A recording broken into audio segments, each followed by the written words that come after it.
To become a reality, lofty ideals need to be translated into concrete actions. One of the great ideals of our time is the humanitarian imperative. The notion that there exists a right to receive and to give humanitarian assistance wherever it's needed in order to prevent and alleviate human suffering, protect life, and ensure respect for all human beings without discrimination. When disaster strikes, the humanitarian imperative boils down to ensuring that people have access to water and food, shelter and healthcare, protection and safety, and that they're listened to. Simple, yet essential. But anyone who has ever been involved in humanitarian response knows that making all this happen is anything but simple. Humanitarian work, like any other important task, needs to be well done, and that isn't easy at all. The story of the Sphere Project is, as Mustafa Osman from Islamic Relief puts it, the story of one of the most successful humanitarian initiatives of the last decade. It's the story of key actors in the humanitarian sector getting together to make sure that the lofty ideals that drive their work are translated into common principles, minimum standards, actions, indicators. In other words, concrete, measurable benchmarks that help them achieve greater quality and accountability in their work while performing their tasks professionally. This story begins in the 90s. Back then, many changes were taking place in the humanitarian sector, including the fact that some new players, like the military and development agencies, were entering the field. In 1994, an estimated 800,000 people were killed in the Rwandan genocide. Following this tragedy, a multi-donor evaluation concluded that if humanitarian agencies had done a better job, more lives would have been saved. The Rwandan tragedy was a catalyst, and in 1997, a group of humanitarian non-governmental organizations and the Red Cross Red Crescent movement set up what came to be known as the Sphere Project, a unique voluntary initiative aimed at improving the quality and accountability of humanitarian response. By 1998, a trial edition of the Sphere Handbook was ready.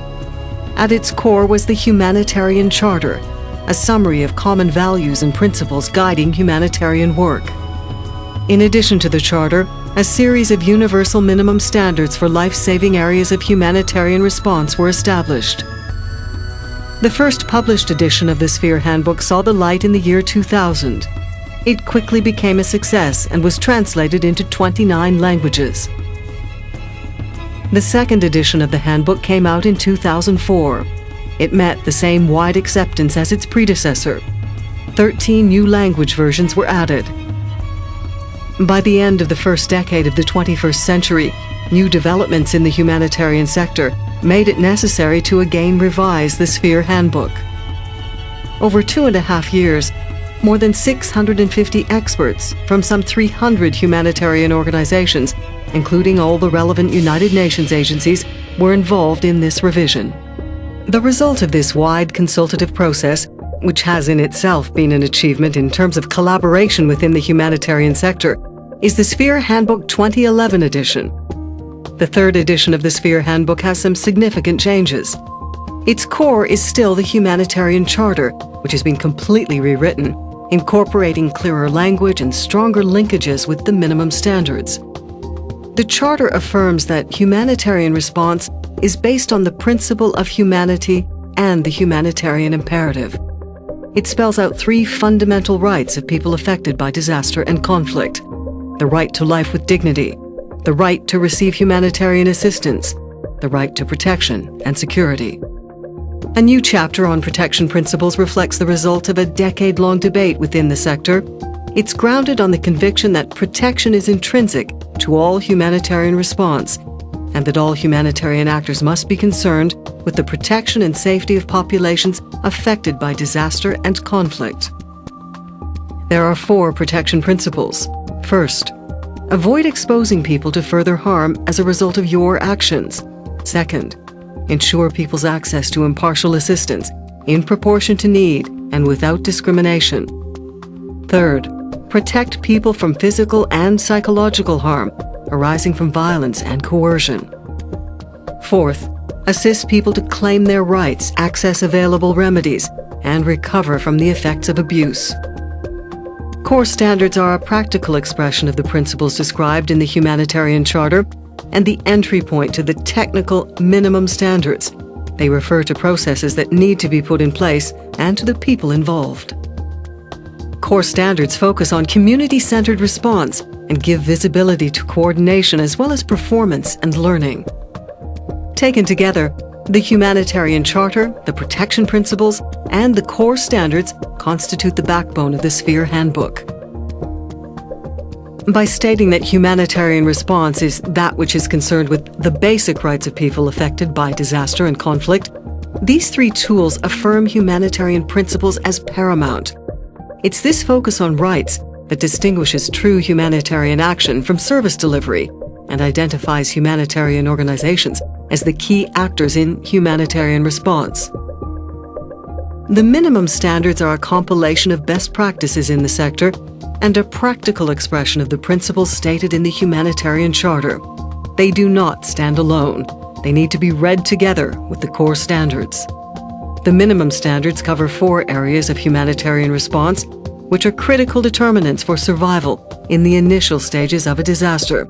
They are water supply, sanitation and hygiene promotion, food security and nutrition, shelter, settlement and non-food items, and health action. These 4 technical chapters have been restructured in the revised edition of the handbook. They include minimum qualitative standards, key suggested actions to help meet those minimum standards, key indicators that make it possible to measure whether a standard has been attained, and guidance notes addressing practical difficulties, priority issues, and dilemmas. While the Sphere standards are meant to be universal, the handbook helps humanitarian actors to recognize different contexts and adapt response programs to them. It offers guidance on how to attain universally applicable standards in concrete situations. When the circumstances make standards impossible to meet, they are still useful as guidance. Furthermore, by explaining why they've not been met, they serve as accountability benchmarks. In addition to the rewrite of the Humanitarian Charter, the new chapter on protection, and the restructured technical chapters on minimum standards, the handbook has some other new features. It takes education in emergencies as well as humanitarian reform into account. It considers emerging issues like civil-military relations, cash transfers, and early recovery of services and livelihoods. A series of cross-cutting themes address vulnerability factors such as gender, children, and HIV and AIDS, among others. As Peter Walker, the director of the Feinstein International Center at Tufts University, says, what keeps the Sphere Handbook relevant is its insistence on being evidence-based and thus open to being updated as new evidence of needs and best practice come to light. The Sphere Project's story started a decade and a half ago. Today, with its rights-based, people-centered approach, the Sphere Project and its handbook help equip humanitarian actors to continuously strive for quality and accountability in their work.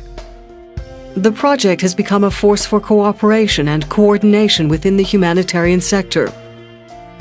Being a state-of-the-art summary of best practices, the handbook enables a truly professional approach to humanitarian response. Valerie Amos is the UN Undersecretary General for Humanitarian Affairs and its Emergency Relief Coordinator. She says, the Sphere standards are the benchmark for ensuring humane and fair humanitarian assistance to people in need around the world. I hope that all organizations that provide humanitarian aid will become familiar with the standards and use them. This will improve the quality of humanitarian assistance to survivors of disasters and conflicts. The Sphere Handbook 2011 edition has been published in English, Arabic, Spanish, French, Russian, and German, as well as several other languages. The translation and dissemination of the handbook is part of a rollout strategy that includes updating training materials, developing new learning tools, and a new website. With the new edition of its handbook, the Sphere Project is ready for the years to come. For Michele Galletta, the Secretary General of the International Federation of Red Cross and Red Crescent Societies, Sphere is called to play a crucial role. We live in a world, Galletta says, in which the need for quality and accountability in humanitarian response is undisputed. The Sphere standards have and will continue to play a central role in raising humanitarian standards to the necessary level. We sincerely hope, he says, that they will continue to be taken up and implemented by the widest possible range of humanitarian actors. As the Sphere story projects itself into the future, you're invited to become a part of it.